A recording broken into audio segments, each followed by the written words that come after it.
Coach Horn and I talk about many topics, including developing rotational power across sports, living in the age of corrective exercises and their benefits and downfalls, his recommendations for professional development, and also personal development.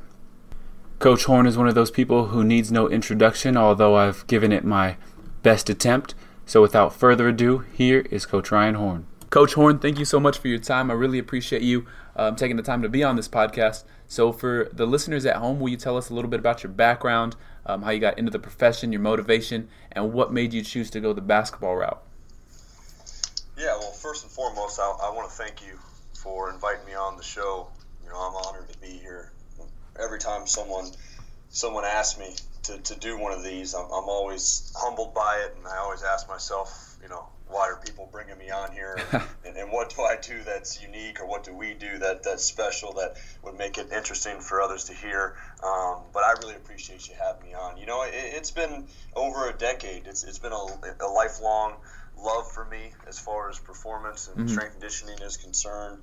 You know, I got started at a young age. My brother was a competitive bodybuilder, so I got bit by the iron bug relatively early. So I was kind of thrown into the world of Flex magazine and Arnold's Encyclopedia of Bodybuilding and Garage and Gold's Gym workouts, and that was kind of the foundation of, you know, my first, you know, exposure to it really. And then, you know, throughout my career as an athlete, you know, you continue to understand and appreciate and embrace, you know, what physical and mental preparation can do for you, not only from help improving performance, but also mitigating the chance of injury. So, you know, this is something I've wanted to do since I was in the 10th grade of high school, and it's something that, you know, I'm blessed to be. I haven't had to work a day in a long time. I really enjoy waking up and coming to help these kids every day, and it's something I haven't lost no matter how long I've been in this field. That's kind of been the constant for me. And yeah, so right now I'm currently director of athletic performance for men's basketball at Wake Forest University.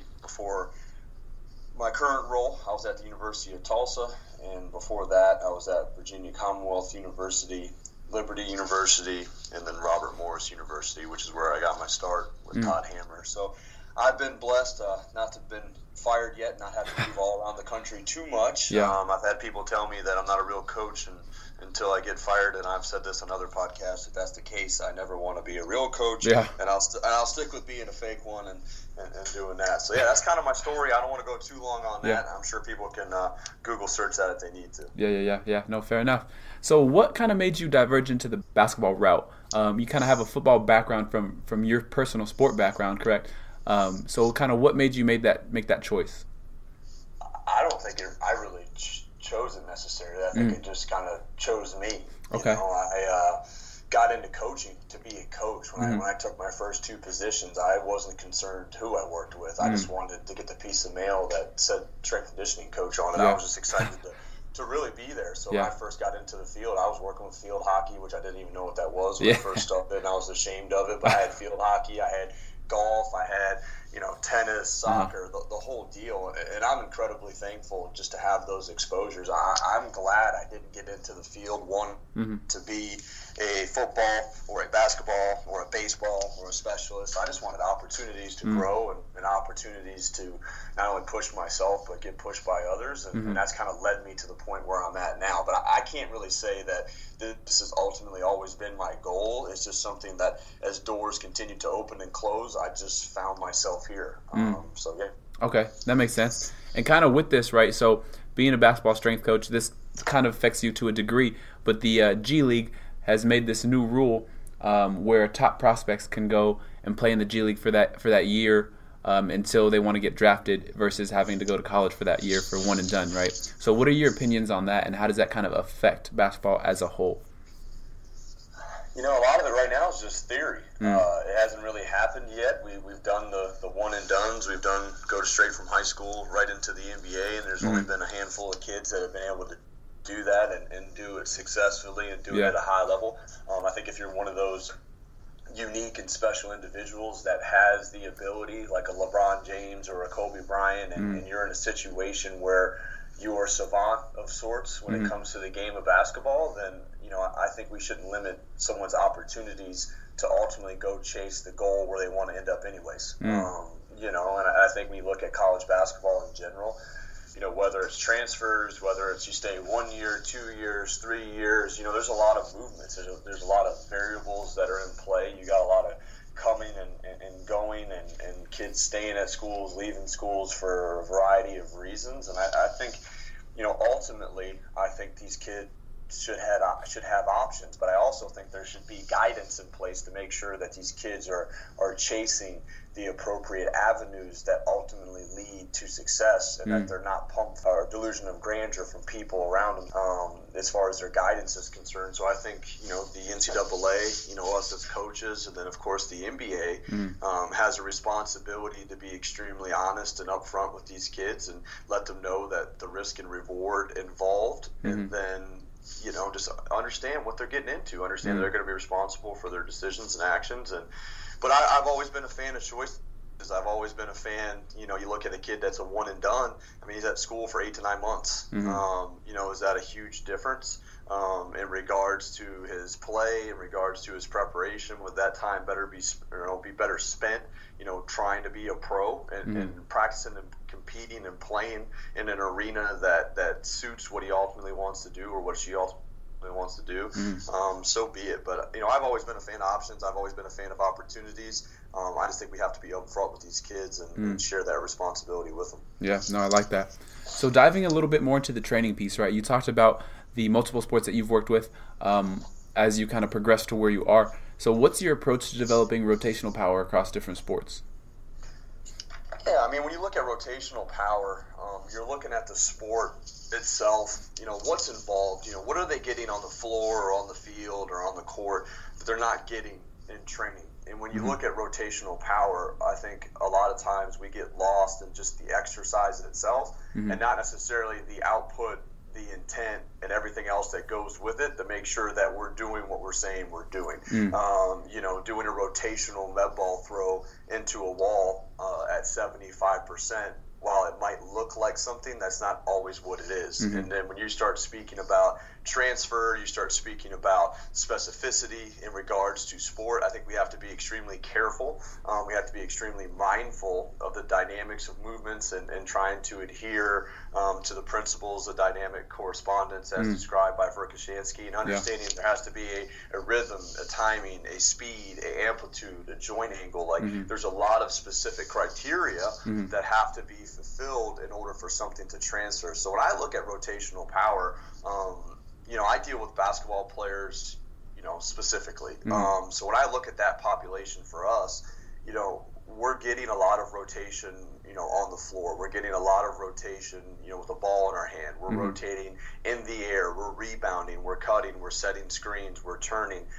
So it's a variable game. There's also a lot of asymmetry present because the athletes are jumping off one leg. They're shooting with the one hand. There's a lot of things that are going on that we have to account for. So when I look at rotational power, I think it's an area that we utilize a variety of flywheel training devices. I think that's another thing.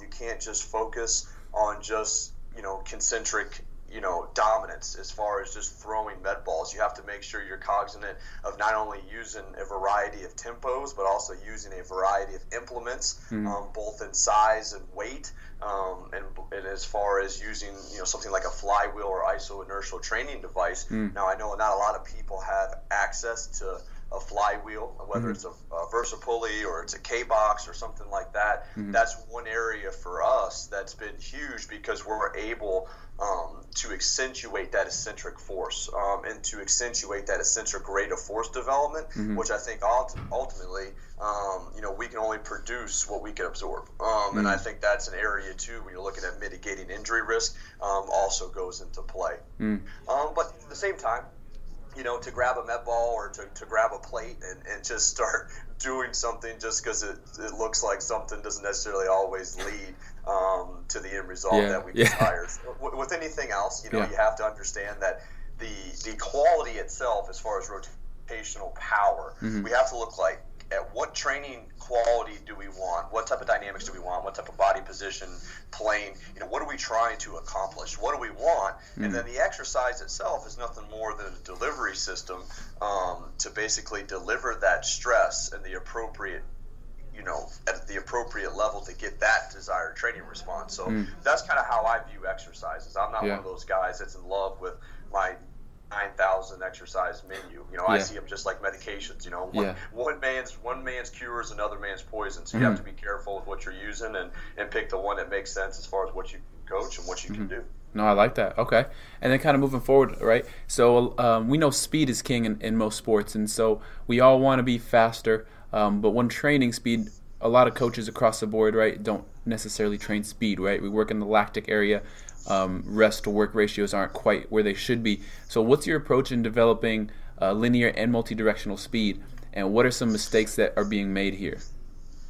Speed is king, and it is for a variety of reasons, but it's not only king in the sense that it provides you a competitive edge on the field or court. It's king because of the response to the system itself. It's a very demanding activity. It's something where you can get a big return on your investment. Now, the room for improvement, there's a high level of genetic predisposition. Fast people never remember being slow. But it is a small window of improvement, but that small window can give you a high level return because increases in speed leak over and bleed over into other training qualities. So if I can improve my at maximal outputs, let's say in a 20-meter sprint, it's going to leak over into those operational outputs that I'm going to be exposed to in a competitive match. And it's also going to drive what we're doing in the weight room. It's going to drive what we're doing from a jumping standpoint. It's going to drive what we're doing from a bioenergetics or an energy systems development standpoint. So it's a very foundational quality. And I think when in doubt, you kind of have to sprint short and sleep long. Those are two things that I think give you huge return on your investment. But when I look at speed, I think what happens a lot of times is we have to do, and you already alluded to it, you have to do speed work. It's not conditioning. It's not fitness.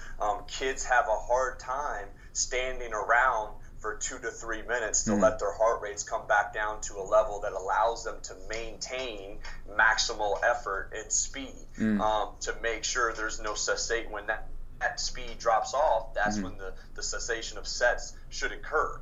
So when you look at it, you're not only looking at velocity and looking at what these athletes can hit, but also they need to be able to maintain that speed over a session. And once that drops off, we need to pull back, and that's different for everybody. So I think, one, we have to go short to long, and just like Charlie Francis and others Derek Hansen have spoken about before, you go short to long to build special strength and capacity for sprinting. Whether it's using sleds, whether it's using hills, you can use that external resistance, whether it's gravity running up a hill or using a sled to develop that speed for sprinting. You work short to long because you're able to minimize the chance of soft tissue injury, and develop time and spend the majority of your time in acceleration, which is where most sports, especially basketball, with acceleration, deceleration, is where they're going to spend most of their time. So for me, speed always comes before weights. I think you got to look at the training process from a global standpoint. A lot of times we look at, I have my speed work, I have my conditioning and my fitness, and then I have my strength development in the weight room. In reality, they're all integrated. They're all intertwined. I mean, that's basics of program design.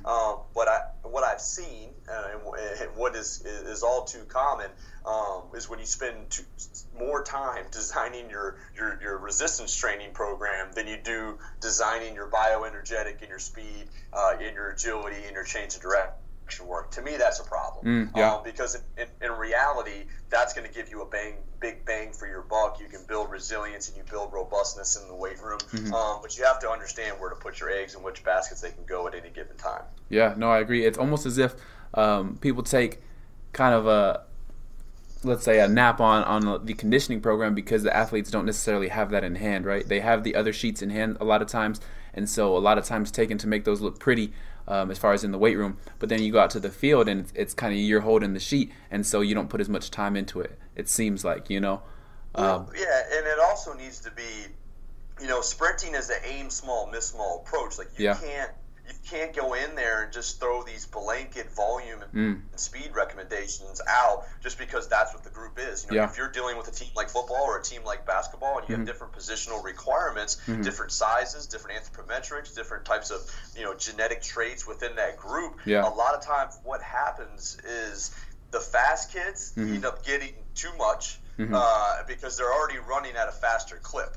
So their amplitudes are higher, and Ferraris burn tires, not Priuses, right? So you got these group of guys that are running all these reps, and you got the Bachman kids that aren't as fast, that can handle more volume in their sprinting, and then it's one of those things where you can't cater always to the fast guys. If you try to cater to the slow guys, then you're going to have issues. So you have to be able to split up your group. And I think a lot of times people are just afraid just to line up and just sprint. Yeah. Like, am I doing enough? There's not enough cones. There's no reactive lights.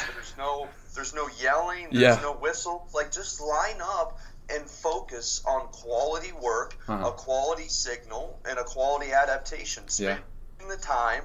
And if you go into the weight room, you just adjust your weight room work because you just got such a huge return on sprinting. You can't replicate sprinting in the weight room. I'm more than happy to take off 3 or 4 sets of squats because I spent more time sprinting, because I know I'm going to get greater return on my investment. So you can't be afraid just to line up and sprint. And that's an issue for me when people start to try to validate their own position or their own abilities based on the programs they write, when it needs to just be directed towards the kids. Yeah, no, I agree. And kind of moving forward, right? So on the injury prevention aspect, there's been a lot of talk on this on many fronts, right? And you've spoken on this a little bit, but what is your approach, right, in injury prevention, whether it be ACL or like hamstring strain or ankle foot injuries in males versus females? It's been a while, since I've worked with a female population. I always enjoyed, having exposures to both genders and both groups. I enjoyed training multiple teams because they were different puzzles for us to solve. But when you look at your annual plan or you look at injury prevention, I don't even really use, and it's no knock on you or anybody else, I don't really use the term injury prevention. I don't think necessarily we prevent injury, we mitigate injury risk. And when you look at trying to whether it's ACL injuries, what type of factors are at play? We have biomechanics, we have gender, we have strength, we have eccentric rate of force development, we have maximal strength, we have body composition, we have aerobic fitness, we have fatigue and load management from a practice perspective. We have a women's soccer player that plays on Friday and then plays again on Sunday. Some of our highest incidents of injuries when I worked with women's soccer were not on Fridays, they were on Sundays after that quick turnaround. So you start to understand the level that fatigue plays in to some of these injuries. But when you're looking at this plan of, okay, we want to minimize, especially with the female gender, a little bit of strength goes a long way. And you also have to be able to account for the differences from males to females, whether it's hormonal, whether it's their menstruation, whether, all those different things factor in to maximizing the training. Now, I'm not a physical therapist. I'm not a specialist in ACL prevention. I just try to use common sense and then lean on others in those areas, like our director of rehabilitative services, our sports medicine doctors, our ATCs. I try to lean on them for an area of expertise in that. And then I think when you take a step back, one, you need to evaluate and assess. You need to figure out, what gaps does this male or female have in their physical preparation, not only from a gender standpoint, but this athlete. We run a very athlete-centric model, whether it's, previous injury, a previous knee injury is always going to increase the likelihood of another knee injury.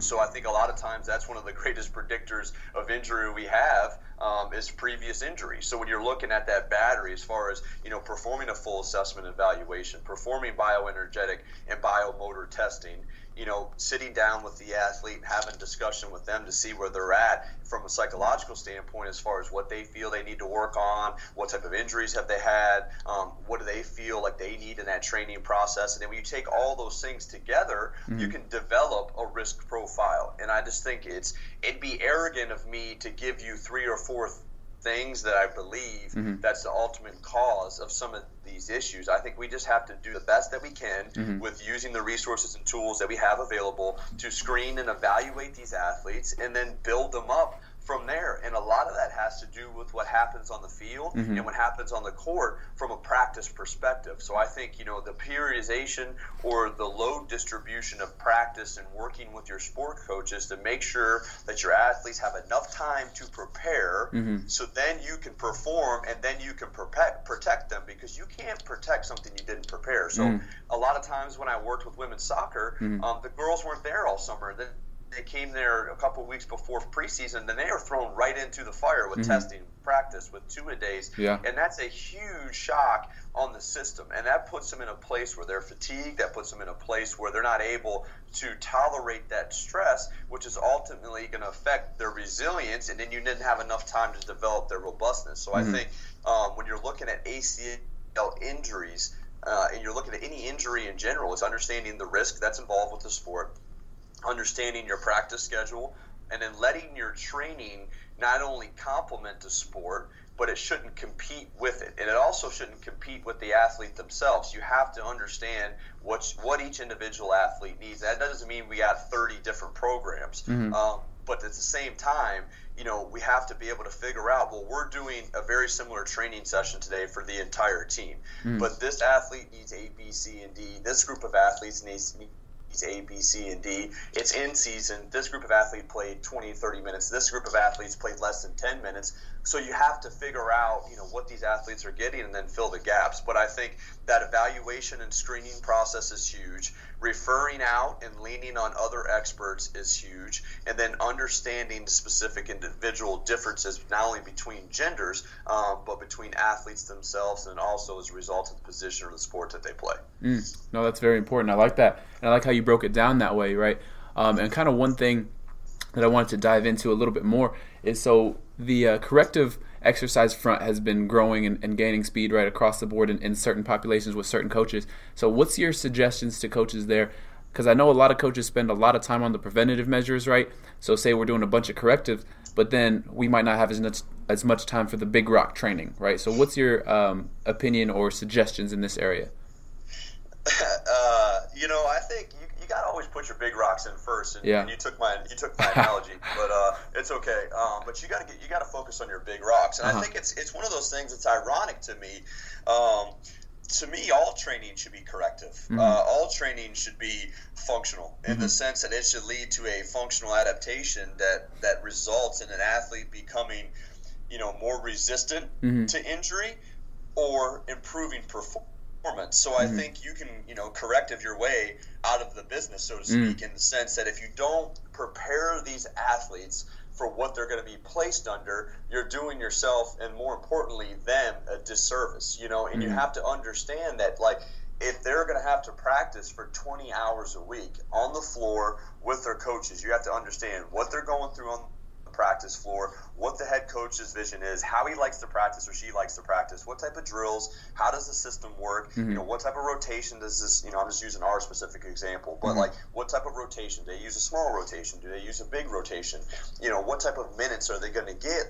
That's what you have to prepare them for. And I'm sorry, but doing 3 sets of 5 on knee to wall stretch and 3 sets of 5 on single leg glute bridges, the athlete takes 20,000 steps a day. So my 3 sets of 5 on my knee to wall stretch, I'm not even putting a drop in the bucket. So it's like one of those things that these athletes are with you for, let's say they're at practice for 2 hours a day. Let's say they worked out with you for an hour. That's 3 hours. There's still 21 hours left to mess up what you tried to build in that short period of time. So when I see, corrective exercises, when I see, prehab, my philosophy now and my vision now for our program is to put our athletes in a position where we can protect them and prepare them while understanding what they're going to be placed under as far as demands are concerned.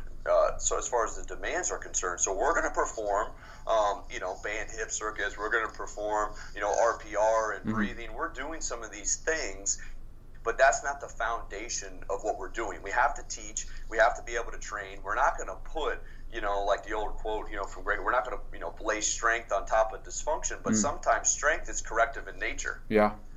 It's a foundational quality. So all of a sudden you see an athlete that, jumps off a box and you're doing landings and it makes you cringe. They look like Gumby, landing on the ground. You're like, oh my goodness, what are we doing? Look at the way they look. And then you think about it, if an athlete's weak, if an athlete lacks stability, if they lack neuromuscular, efficiency, they're not turning on and turning off, at the right times, they're going to leak out. They're going to have a hard time, stabilizing that joint. We used to use the cue all the time back in the day of land soft on a jump or land soft. That's something we don't use anymore because that never happens. We want our athletes to be able to put their foot in the ground, decelerate and stick, and then go somewhere with it. Even when they land, you'd be amazed of how a little cue like that can make such a huge difference, and how an athlete lands, how they stick their landing, and then how corrective some of that strength, absolute strength work can be in regards to cleaning up some of those issues. But I think we can't be afraid to train. We can't be afraid to push them intelligently. But at the same time, if we treat them like eggshells, they're going to break. That's just the way it is. If you pamper and you try to entertain them and you try to hope and wish that something's bad isn't going to happen, and Dr. Gavitt said this perfectly. He said, don't make a living out of preparing for these best case scenarios, because the worst case scenario is going to happen. And if you prepare them only for the best case scenario and not what they ultimately need to be able to withstand, if the worst case scenario does come, and it will, they're going to break. So I think those are some things we have to look at with the corrective exercise. Feel free to use them as long, as it fits within your program and you're still covering the rest of your bases from a training standpoint, but you can't be afraid to intelligently stress the athlete, because without it, there's no adaptation. We're scared to we don't want to push them, too hard, but you have to push them intelligently. You have to periodize your training. You have to be, very mindful of the means and methods you use based on that student athlete, because number one, do no harm, but at the same time, if you don't, cause a stress to the system or the organism, there's not going to be an adaptation.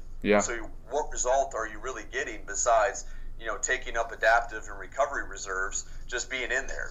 So ultimately, I think we should see, a cycle of, like Dan Paff would say, there should be a cycle of stress, adapt, and then stabilize. Learning how these qualities work, learning how residuals work, and making sure they have time to use these newfound levels of capacities, newfound levels of power and speed and agility and a change direction and whatever it may be.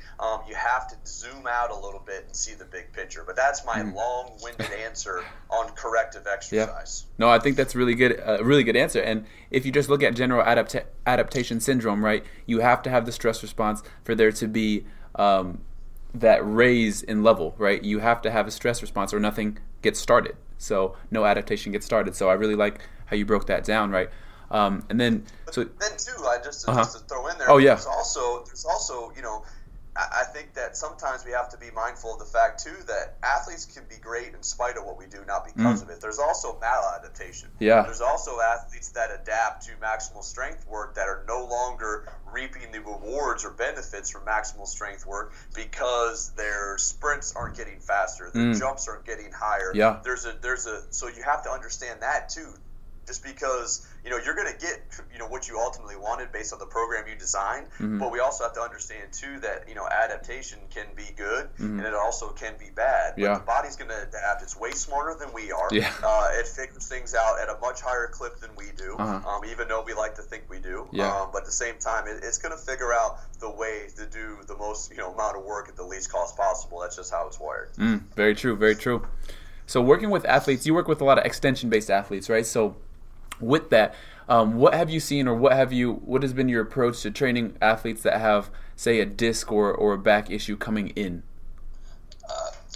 We haven't necessarily had to deal. We've had one athlete, currently in the past that has had some issues with repetitive, back issues and a back injury. That's not been something that we've had to deal with. the last 6 or 7 years. I've been thankful not to have a lot of guys come in with those types of issues. But I think when an athlete comes in, and they got an athlete, like you said before, that you're extending, especially big guys. You see it a lot in 4 and 5s. You see a lot of these big guys that are tall, that the world's not made for them, so they're constantly making themselves smaller. Not only are they an extension on the floor, a lot of them, you look at them and they're like, oh, my back hurts, and the glutes are non-existent. You can basically just drop a bead of water from their neck all the way down to their heels, and it wouldn't touch anything. And they're wondering why their back hurts. But you see these guys on the floor, and I think we have to take a step back with the back issues and look at, okay, so what type of stress is this athlete under? Why did these back issues ultimately happen? What was their past training look like? What's their training age looks like? What has that training experience and that playing experience been? And then once we do that, we find out that these guys are on hardwood for 2 to 3 hours a day. A lot of them that we've had have back issues. With the one guy, they're anywhere from 6'8" to 7 foot tall. They're on their feet a lot. They're rebounding. They're extending. They're turning. Outside of basketball, they're constantly slouched over. They're sitting down. They have to duck to get under doorways. You're dealing with a lot of these. This is just a specific example.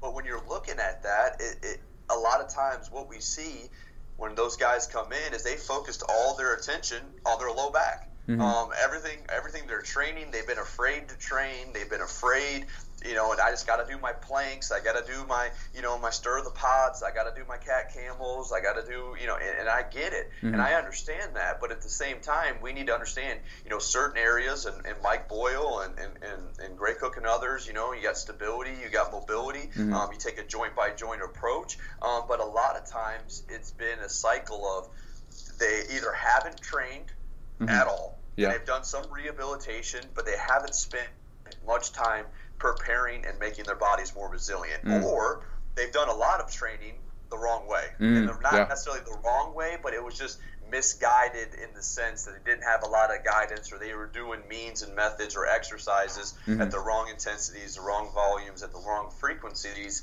that ultimately led to some back issues. But I think once we have an athlete complain of some of those things, we have to make sure that from a programming standpoint, from a global perspective, that we're timing those rehabilitation settings, that we're having a great discussion with our physical therapists or our ATC. We're sitting down, as professionals, and we're going over our program, on our end, because it's his program. It's not the ATC's program. It's not the PT's rehabilitation program. It's not my annual plan. It's that athlete's plan, designed to help that kid. So you take that ego out of it, and hopefully we can come together and make something that makes sense. But a lot of it just comes down to, keeping those athletes out of,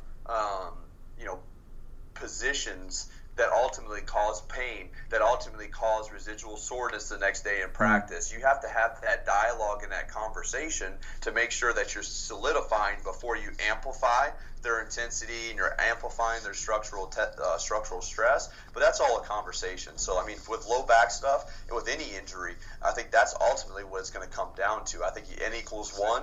You got to be careful of having these, these broad strokes with recommendations from a programming perspective, but that conversation's key, and that integration between the medical and rehabilitative side of things with what we do is highly important, and then ultimately the discussion with the athlete themselves. No, that's good. And then kind of going along this, and this is kind of a specific, more of a specific example, going along with the back stuff, right, and some injury stuff. So we've known the benefits of like carries, right? So Dan John's written a bunch on that kind of thing, but a lot of athletes are increasingly in a kind of sympathetic response, right, with their breath. So we got rib flare, we got tight upper traps. So in situations like that, or situations where we may not have perceived that the athlete is in a sympathetic state, how can carries be dangerous, and more specifically in terms of like thoracic outlet syndrome? I'll be honest with you, that's a little bit outside my scope of practice. Okay.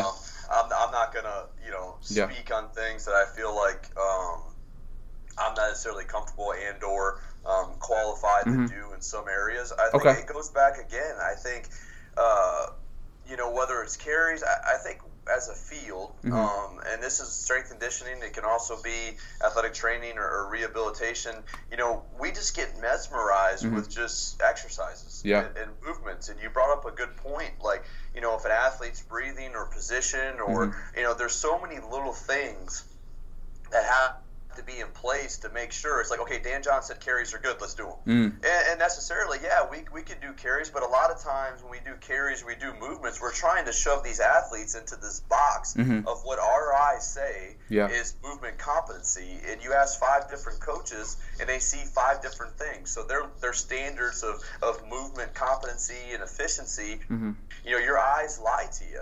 And you're looking at certain things and you ultimately kind of see what you want to see, and we're all limited by our experience. But that's a conversation you have to see. You do a carry, if it doesn't look right, it's not going to fly right. So if you have a situation where, like you've already alluded to, you have an athlete that's sympathetic dominant, and I think that's a whole nother Pandora's box to open up when it comes to parasympathetic and sympathetic tone. But at the same time, I think the human organism is highly resilient. I think we can't be scared to let athletes start to sort some things out on their own. I think I tell this to young coaches all the time, like, I know what you know. I want to see what they know. I want to see what they can develop as far as a movement and problem-solving strategy to see how they can execute these movements. So when it comes to carries, can it be dangerous with someone that has, a breathing pattern that's not optimal, that has thoracic outlet syndrome, that has postural issues, or has some of those things? Yes. If they have kyphosis and it makes it even worse, and they're walking around looking like a vulture, just because Dan John or anybody said it's cool doesn't mean I should keep doing it. Same thing goes with squats and back squats. Mike Boyle hates back squats. Do we still do back squats once in a while? Yes. Are we going to be something that's always in our program? That's the meat and potatoes of what we do? No, because squat's a pattern. It's not an exercise. So you got to find a way to ultimately load that pattern to put a stress on the athlete while you train them, but at the same time do it intelligently. So when you see our weight room, you might have a guy doing a safety squat bar squat. You have another guy doing a flywheel squat. And you have another athlete doing a front-loaded kettlebell squat, in a front rack position. So there's a lot of different things going on, but it's all that squat pattern, and the same thing goes with that hinge pattern. So I think you have to be relentless as a coach to watch these movements and to watch these things, like you said, and to make sure you're putting them in a position to be successful and not a position of risk. No, that's good. And then kind of switching gears a little bit into the more professional development, right? So what is some of the most valuable information that you've learned in your journey? I mean, I think when you look at professional development, I think it goes in seasons. I think you see a lot of athletes and a lot of coaches, once they get past a certain time, you see a lot of them speaking about similar things. You see a similar tone and a similar subject area with coaches that have been in the field for 10, 15, even 20 plus years. You start to see a lot of those coaches are reaching out to others. They're focusing on these things that these coaches do well, not trying to find areas they don't like or things they would do better. They're spending more time with their families or with their significant others or their spouses. They're learning how to get secondary streams of income. They're learning how to diversify themselves as professionals. They're using social media. They're using podcasts. They're using all these different things trying to help the position. So I think what ultimately happens with professional development, and this is just my experience, I spent the first 5 years, 6 years just consuming everything that I could. I just consumed and I consumed and I consumed from coaches. I consumed from people I worked with. I consumed time and spent away time from my family. I did all these things trying to consume as much information that I ultimately could. And then I started to feel this shift. As I got in 8, 9, 10, 11, now going on 12 years, I started to focus more on contributing and focus more on teaching and sharing, and not saying that I have it all figured out or that what we do is something that I ultimately feel is the best thing since sliced bread. No. But by sharing and by teaching, I'm learning because I'm connecting with other people. So when I contribute, you're not sitting in your office just talking to yourself. That's not contribution. When you contribute, you're talking to another coach. So if you're talking to another coach, hopefully they're going to talk back to you and you're going to learn something from them. So early on, I was a big West Side barbell guy. I didn't believe in Olympic lifts. I believed every athlete should box squat, the whole deal. And then what I did was I pigeonholed myself and I looked at a problem from only one vantage point. Then I surrounded myself with people that thought the same way that I did, and it gave me an audience that would offer some level of affirmation that what I was doing was the right thing to do. Mm-hmm. Now, I'll be honest with you, I speak with people that our training system or our training, philosophies aren't really that similar. I speak to a lot of guys in the private sector, a lot of guys that use Olympic lifts, got a lot of guys that don't use Olympic lifts. I got a lot of guys that do PRI. I got a lot of guys. So I'm just trying to reach out to different individuals and different human beings that I respect, that I feel that are doing what they do at an extraordinary level. And I think that that's what I'm trying to do now. When I go visit, a coach that's been in the game for 15 or 20 years, I don't look at, I don't like the way they squat. I don't like the way they set their program up. What I'm telling myself now is, how is this girl or guy, how have they been in the field for 15 to 20 years at the level that they're at? How have they sustained that? And what does this person do extremely well? What is the strength that they leverage the most? Let me learn from that, so maybe that can have an effect on my own career and myself as a person. That's what I focus on. So I think if you look at professional development, I think that's the shift. Early on, you're focusing on everything. Later on, you take more of an aim small, miss small approach, and you focus more on connecting, contributing, and then hopefully communicating with others so you can pay some of that forward and ultimately help make the profession and other people better. No, I like that, right? And so you kind of touched on your early development, right? So how can we as coaches now help other interns or young coaches in their early development? Like, what can we do to better serve them? I mean, we have so much information at our disposal now, and we're almost just drowning in the deep end, in the sea of information without even knowing how to swim yet. And I think you see that a lot with young coaches. I mean, they're flooded with Instagram, with social media. I mean, you're one Google search away from finding whatever you want to find. You have all these different things. I'm supposed to do squats. Oh, now I'm not supposed to do squats. Oh, I'm supposed to do this. Oh, I'm supposed to do PRI. I'm supposed to get certified in this or RPR. And on all these different coaches, because everybody has a voice. Everybody's sharing their highlight reel. And I think that especially with young coaches, and it's something that I'm extremely passionate about, it's not only about the X's and O's.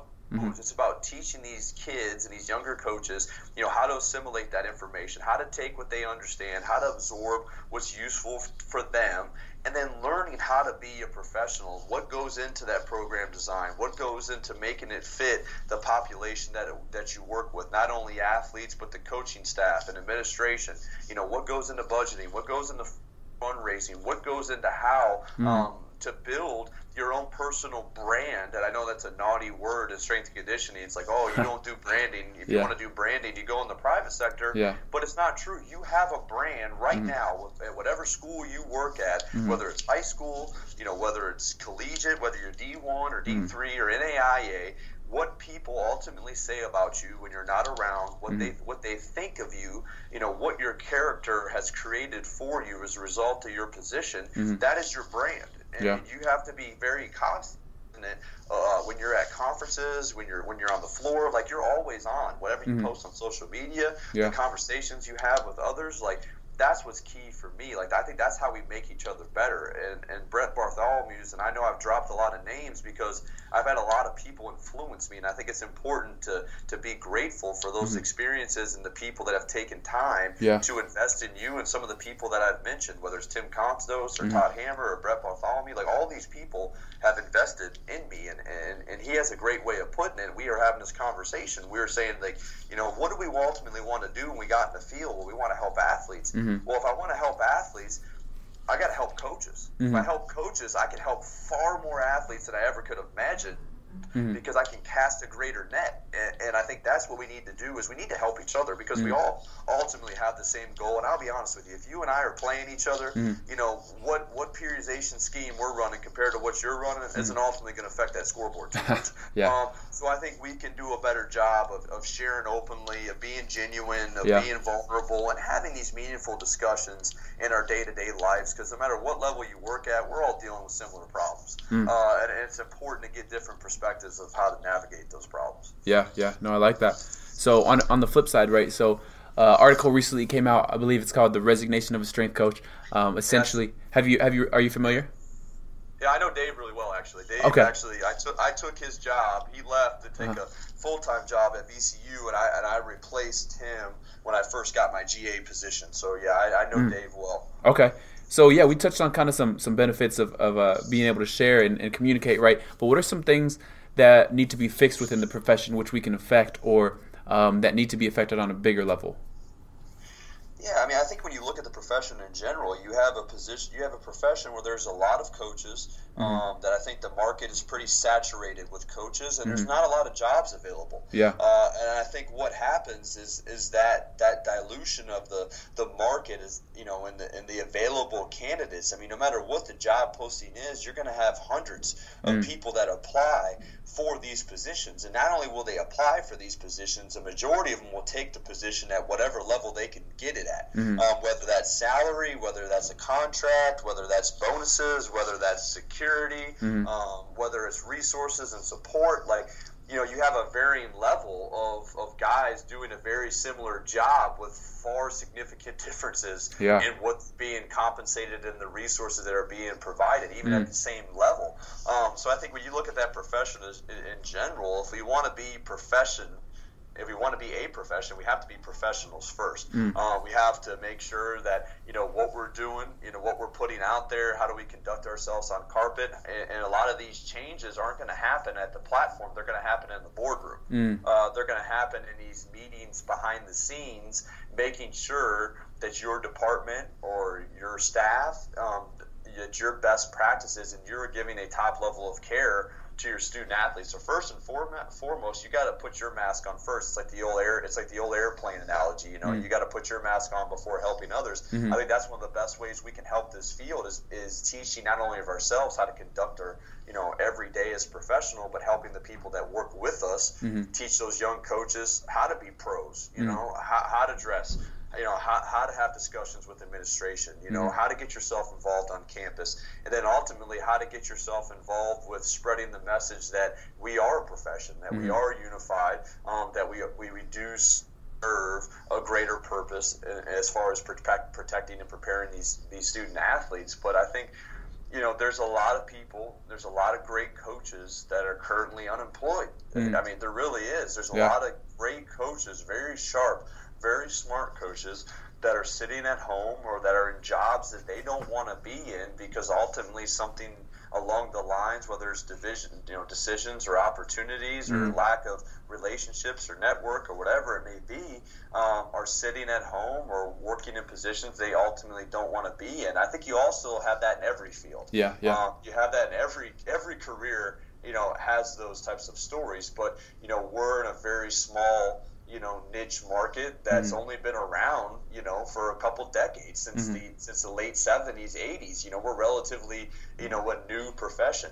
We have two governing bodies that oversee our profession. That's another thing. There's only one, governing body with NATA that oversees ATCs. We have two. And, do they meet eye to eye on everything? Or are we connected as far as how we're supporting each other? And things of that nature. So I think the field in general, it starts with us. It starts with making sure that, we're getting interns in the field, but we're educating them and not exploiting them. We're teaching them to get where they're worth. We're teaching them that they are valuable. But they're also replaceable. And there's a lot of people lined up that'll take your job in a heartbeat. That takes away some of that leverage. So I think first and foremost, you got to control what you can control and just be a professional and try to impact the field and the people around you in a way that'll help change, what people think of what our field may be. And I think it's more to it than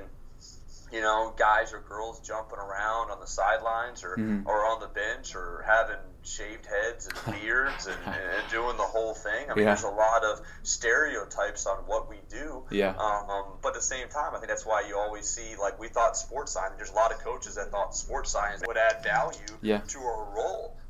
But if you don't understand, what you're doing, we haven't really talked about that. but like if you look at athlete tracking and we're using, say, us as a department, we're using GymAware, we're using Catapult or whatever it may be, that could be productive or it can just be a problem. Some are better off just wearing the bros and saying they're using it because they just want to keep up with the Joneses. But if you're not using that information to make more impactful and informed decisions with your head coach and your coaching and medical staffs, then, why are you really using it? So I think we have to be careful that we want a seat at the table. We want to be recognized. We want to be supported. But if you do that, you have to be able to, maintain and build your credibility by consistently delivering. And I think that's where the blend of those hard and soft skills lie. And I read Dave's article and the reasons why he took a step back. We all deal with that. We all, deal with time with our families and struggling with our roles and our positions and job security, and that's ultimately the situation that we're all in.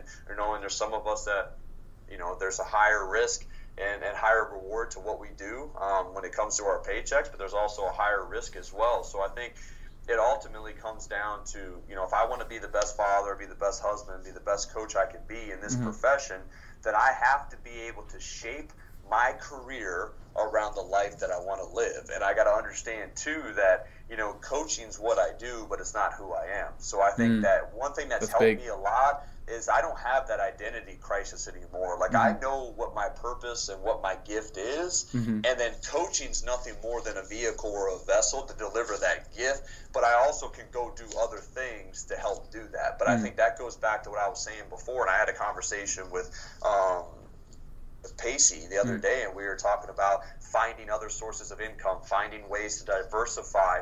Even Coach McKeefrey in his CEO Strength Coach book, you have to find a way to diversify yourself to make sure you have that stability. If that time comes, you're prepared to handle it and manage it. But I was honestly, it was sad and it was disappointing for me to read through that, and I felt for him because I know Dave really well and I know how hard he works. And I know how sharp he is, but at the same time, you got to do what's best for you. Do I think that every story that comes out that's all rainbows and puppy dogs? Is that what the field is? No.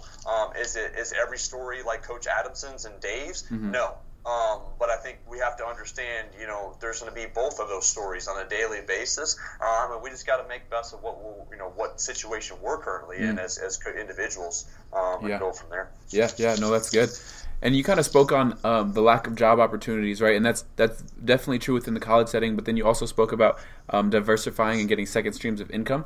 So do you think that, and this is across the board, including private sector, do you think there is a lack of jobs, or do you think it's a lack of entrepreneurialism on our part, right? Because there's a lot of underrepresented sports. So, for example, like extreme sports in Red Bull, that kind of thing. So what are your thoughts on that? Yeah, I think that was more kind of directed in the environment from which I work. I haven't worked in the private sector, so I was more speaking directly to collegiate strength that makes sense. Yeah. I mean, the fact of the matter is, if you want a Division I head football strength job, I don't know how many Division I schools there are now, but there's 100 and let's say I don't even know, there's 100 and something schools, right? So there's 100 and something schools, and a lot of times when those guys get hired and fired, they're moving around to different places because certain head coaches have certain levels of experience, and they typically get hired and fired more than others. So you get this recycling of coaches around the country, or you get a recycling of coaches from the same coaching tree, which is how a lot of sports work. So no matter how we slice it, there's only going to be 100 and something. There's a 300 and something Division I basketball program. So like my position, there's only a handful of coaches in the country in a position like mine. So therefore, I don't care what you want to do, entrepreneurship, whatever you want to do, there's still only this many jobs. That makes sense. And the fact of the matter is, there might be a coach that'll take it for this amount of money, and there might be a coach that'll take it for half that. So you got this salary range where, I think in strength conditioning, and from what I could gather in my limited, experience and exposure to other fields, let's say athletic training or something else, the high might not be as high, but the lows aren't as low. So you're trying to find this area. When I say diversify your income, I mean, that's something that I need to work on, and whether it's speaking engagements, whether it's writing books, whether it's producing materials to help other coaches, I think you just have to continue to make yourself relevant and impactful in the field, and to be appreciated, and not just build a network. And I tell our young coaches this all the time, like, you're not building a network. Like, networks might get you in the door, like you're building relationships. Like surround yourself with people that will not only help you get hired, but they'll help pick up the pieces when you do get fired, or when you do have, I have a call list, and I had a point in my career where I made a phone call that I was ready to walk away, and I had that point, and I was that was it. I was working a ton of hours. I was on the phone with this particular person, and I was just like, I can't do it anymore. And and the fact of the matter was, and what he had told me was, kind of, what are you doing right now? Whatever you're doing has got you to this point. What can you change to help improve your position? What are these big rocks you can focus on to make this situation, and to not be a victim, but to use this adversity as a vessel or a vehicle to improve yourself and learn from it, because you're going to get through it. And I'm glad he did that, because it totally reset. And then I opened up dialogue with my wife, with my children. We made some necessary adjustments. I spoke with our coaching staff, and I just had to open up. I had to be vulnerable about it, and it improved my position there. It improved my situation, and that was the turning point for me, where I made a choice for the rest of my career that I was going to shape my career around the life that I wanted to live. I wasn't going to miss daddy-daughter dance. I was going to get coverage if I needed to. If it was donuts for dad, I was going to be there. If I'm at practice or I'm in the office and I'm doing nothing, I'm not going to sit in the office for 14 hours a day just being present and not being productive, because I want people to see me. I'm going to go to my son's football practice. The work is done for the day. All right, coach, I'll see you tomorrow. I'm out of here. I'm going to football practice, because I'm never going to get that time back. So I think we have to take control of ourselves. You have to figure out what you're willing to do and what you're no longer willing to do, and then make sure that the decisions that you're making falls in line with those. Yeah, no, that's important, because what we accept becomes the standard. So I like that. Exactly. Yeah. And then kind of moving into this last segment, right? So if you have any, what are some quotes or mantras that you live by? I'm a quote guy. I love quotes, and I love putting stuff on our idea board, and I think quotes for me are nothing more than an opportunity to reflect and recalibrate. So I think everybody has quotes they can read, and one for me that I tell young coaches a lot, and I tell myself every day, is just to be where your feet are, to be present in the moment that you're in, to understand that the future is not going to solve your current problems, and the past isn't necessarily a reflection or a sentence to hold you back for the rest of your life. We have to be where our feet are. So if we're in this current role and position, I can think about a next step. I can think about my last step. I can think about mistakes that I've made, or how I want to be at this higher level, or I want to make this certain amount of money, or I want to go on this vacation. But I have to be where my feet are and be the best at making this job and making the big time where you're at right now. And it sounds cliche, but that's just a mindset, because, presence to me is something that really, this quote kind of changed my life, in the sense that, whether I get 5 minutes or I get an hour with my kids every night to tuck them in, or to eat dinner together, or whatever it may be, I'm going to miss some dinners. And I love dinner, and I love sitting around the table with my family. But if it's 5 minutes or if it's an hour, I got to be present during that time. I can look back right now, and I spoke about this when I was at Sorenik Summer Strong, when I had the opportunity to speak there, and it's something that I look back now, is how many times I was at the park with my kids, and I was there, and I thought I was being a good dad, but every 5 or so minutes I was scrolling on my phone while they were playing on the monkey bars. Like I was there, but I wasn't present. I wasn't where my feet are. And I think that changed my life, completely. When I go on runs, or I do that stuff now, I don't listen to anything. I don't listen to the radio. I don't listen to my headphones. I want to be present, and I want to completely just chew on and immerse myself into that moment. And that might sound somewhat hippie-ish, and I would consider myself, I'm from West Virginia, so some might call me a hillbilly hippie. But that's just something that I really enjoy doing. So that's a quote for me, is just to be where your feet are. Don't let that stress and anxiety of what's going to happen next, or where you've been, take over. Just be present and really productive in what you're doing. I like that. Okay. Is there a thought or experience from your past that you've held on to that has made a big difference in your life now? Yeah, I mean, I've had, and we all have had to make, sacrifices in any field, in any career. And I think we make a point to talk about our sacrifice. And I was having this discussion with someone the other day, and we were talking about just success and making it to a certain level. And if you ever been to, do you have children? Do you have a family? I don't. Or no? No. Okay, so when you do, if you do, and you get a chance to go to Disney World, you'll understand what I'm talking about. Okay. You go to Disney World and you wait 2 to 3 hours for a ride, and it lasts probably 120 seconds. Kids are going crazy. They're getting tired. They got to go to the bathroom. The whole thing. Like, you need a vacation from your vacation. So you look at success in general, and you look at these experiences, and what you find out is, like, you see these people in positions that you ultimately respect and want to be in, but all you're seeing is them riding and enjoying that amusement park ride. You didn't see them wait in line. Like, you never saw them waiting in line, sweating, hungry, thirsty, kids crying, fighting, arguing. You never saw any of that. And it might look effortless for some of these people, but they're dealing with problems. They're making decisions every day. They're struggling. All those things. And for me, I go back. I missed the first year of my son's life. I missed the first year of my daughter's life. I had to spend significant time away from them, taking jobs, taking opportunities. And I always thought I could get that on the tail end. But I realize now that I have to accept the fact that that's not true, and I'm not going to get that time back. But that's a sacrifice I make. When I did come to that one time where I felt like walking away, I understood that it was the work that kind of made it all worth it, because that's what put me in that position that I am right now. So I can't necessarily change what I did before, but it's a lot harder to let go of something when you really take a step back to be grateful and the time to reflect and know what you've put in to get to the point that you're currently at now. So my experience for me, those are things that I lean on and I go back to is what my family, and they don't get any applause. I wish I could have them on the podcast right now because they deserve a lot of the credit. Like, I'm not here without my wife, because my wife's been with me my whole entire career. My kids have been with me my whole entire career. So when you look at those things, that's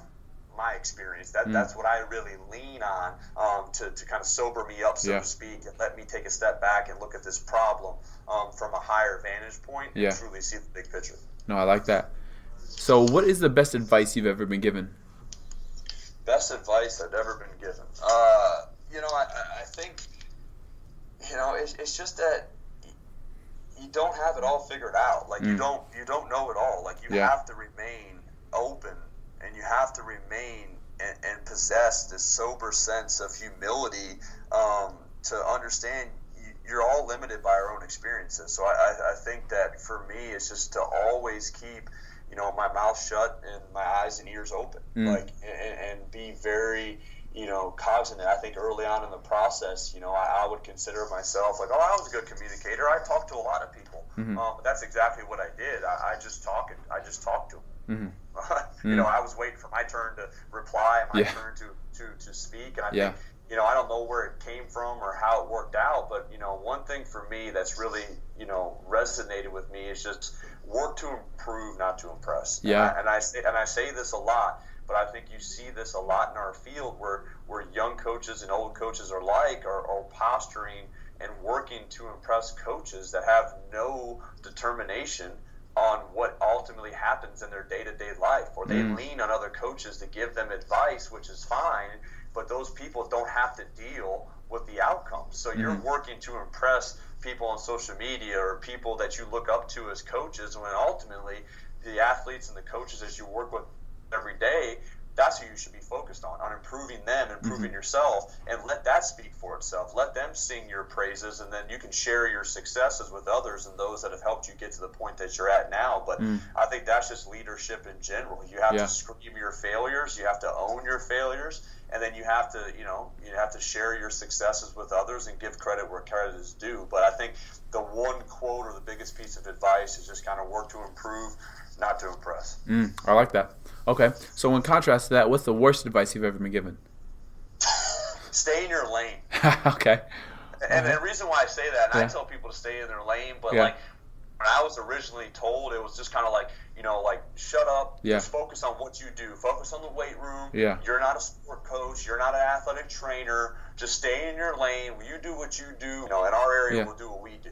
And that was like the worst advice that I could ever get, because it just closed so many doors. It created so many different sandboxes. I'm not going to use the silo because that gets overplayed, but Yeah. it created all these different sandboxes where kids just wanted to play with their own toys and Yeah. didn't want to interact with anybody else. Yeah. And it was the worst advice I ever got because, yeah, you have to stay in your own lane, but you also have to learn how to drive. You got to learn who's in the other lanes, how to use your blinker, how to use your blinders, when you're supposed to go over, when you're not supposed to go over, when you need to pull over on the shoulder. Like, I love analogies, but yeah, stay in your lane, but you got to know how to navigate. You got to know how to make decisions. You got to, pay attention. Yeah. And then you also have to understand what the other people are dealing with in their lane. Like, you have to have some common ground and some understanding that we're all going in the same direction. And we might be driving different cars, but we're all trying to get to the same place. So how can we adjust and meet each other where we're at to ultimately protect and prepare these kids? Yeah. No, I like that. I mean, and in that same analogy sense, right, some of us need to be carpooling versus staying in our own lane, So. Oh, exactly. All right, awesome. So last question here, right? What is one of the biggest struggles you've had to overcome? I mean, the biggest struggles for me are a lot of the ones that I've placed on myself. And I think that, we're all fighting our own battles, and it's all relative, and we all are, our minds are kind of playing tricks on all of us. And I think a lot of the struggles that I battle are ones that I ultimately place on myself. Now, we have, those other struggles that are going on as a result of our field. We already talked about this, whether it's hours, whether it's, professional development, but there's adjustments we can make to maximize the time that we do have. And I don't work from home. I don't bring computers home. I don't bring iPads home. Like, I don't work from home. If I'm going to work, I'll come into the office and I'll do that, but I don't bring my work home. But the biggest struggles that I have come as a result of just placing pressure on myself, maybe creating problems that aren't even there, or having a certain level of stress and anxiety about issues that, and I look back now at them, truly weren't that important, or truly didn't work that hard to really get through, but the anticipation to it, the lead up to it, distracted me and kind of, got me off course. So I think a lot of those struggles on a day-to-day basis, and what I struggle with now is, I hate missing out. I hate missing out on stuff. So I struggle, like, if I'm here, I need to be here. But at the same time, if my son has a game and I'm at practice, like, I understand that I'm at practice because I have to prepare and help these kids, and I have to be able to protect and provide for my family. But I am missing out. And when they get a little bit older, he can tell me how he feels, or he knows why I miss out, or he knows I'm at practice at games. So, like, that's a struggle for me, is how to be the best father and the best husband I can be, and not lose sight of that, and be able to keep my family the focus and keep family first, but at the same time continue to be, the most effective and the best coach I can be, and help other people as well. So I think, that's a struggle for me, and I don't believe in balance. I believe in work-life situation, and I talked to George. And there's Vernon Griffith that works at Virginia High Performance. That's a great friend of mine. We talked about this before. Like, there's no balancing work and life and family because they're not equal. Like, life and family and what you do and your friends and those people, like, those are the experiences that you're always going to kind of reverberate through the rest of your life. Like, that's where your legacy is truly built, right? That impact you have on others. So for me, that struggle is understanding before I was trying to balance these two things, and you can't balance something that's heavier. So for me now, it's like I said before, it's that work-life separation. It's understanding that this is work, this is my profession and my passion, but it's not my purpose. And then I have to be able to balance those two things and try to look at them, but then ultimately I can't balance them. So that's a struggle I deal with wanting to be the best father and coach that I could be. But at the same time, being able to make sure that I'm covering those bases. That's something daily, that from the time I wake up, if we have groups in the morning yesterday and we have groups in the afternoon and practice this afternoon today, like, I'm taking both kids to school. I want to make sure I get home, eat breakfast with them, make sure I spend some time with the wife and share a cup of coffee with her. That's something that I do now that I would have never have done 5-6 years ago. What I would have did 5 or 6 years ago is I just would have woke up, got into the office, and just drank the coffee by myself. And I'm like, well, there's no one here. And I'm not working. I'm just drinking the coffee, maybe scrolling through emails. But I could have did all that stuff at home. Yeah. I just could have took that small piece of time, split it in half, Yeah. and spent more time with them, drank a coffee with my wife, had pancakes with my daughter, Yeah. and then came to work and still got here, Yeah. and enough time to do what I need to do. So it's really just being able to maximize that time, not balance it. That's my struggle, and that's one I deal with every day. I think that's really important. A lot of people having that same struggle. But this has been awesome, Coach. So kind of the last thing here. So what projects are you currently working on, and how can people kind of reach out to you and follow your journey? Yeah, we try to put as much information as we can on my social media. It's Ryan Horn 45, both for Instagram and Twitter. We try to share. A lot of that's just pretty much what you see there is just an electronic or social media kind of diary of sorts. It's just kind of things we discuss, things we talk about. It's where our life is right now.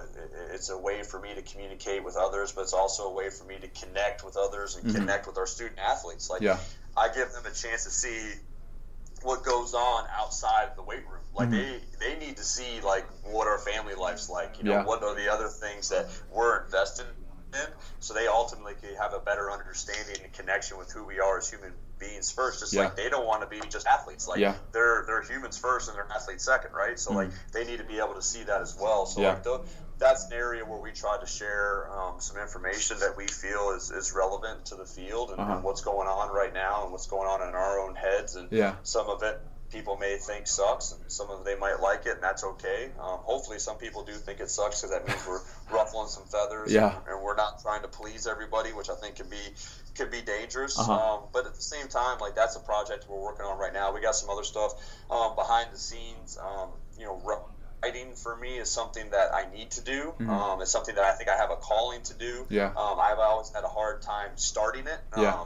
And just getting rolling with it. I have a lot of people in my circle, in my life, that have written books that are pushing me to start getting that voice out other mediums, not just on social media, but be able to write books, write field manuals, share those stories and experiences in a way that people can hold on to, and hopefully expand our reach and cast that net a little bit wider.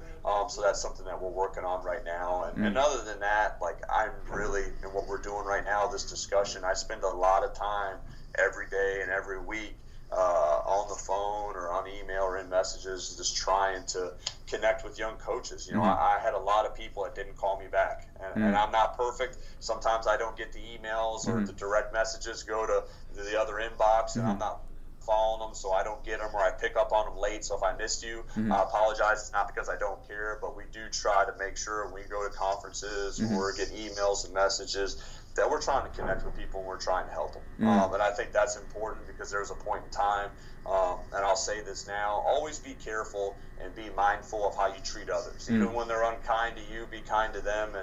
But at the same time, like, if you got a young strength coach and they come up to you and they introduce themselves and you big time them, understand that strength coach down the line, you may be asking them to go out to dinner with them, or they might be hiring you, or you might want them on your reference list. So be careful how you treat others. Just be authentic, but at the same time, like, just treat others with respect. I hate when coaches say, I'm just from a small school. No, you're a coach. You're a coach. I'm a coach. You're a coach. We got different logos, but that doesn't really make a huge difference for me. So just take the time to do what's right.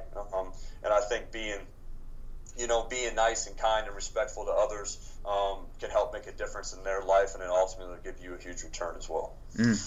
Awesome, Coach. Well, thank you. This has been fantastic. I really look forward to getting this one out there. I think a lot of people are going to take a lot of things from it. So thank you again, and I look forward to connecting with you in the future.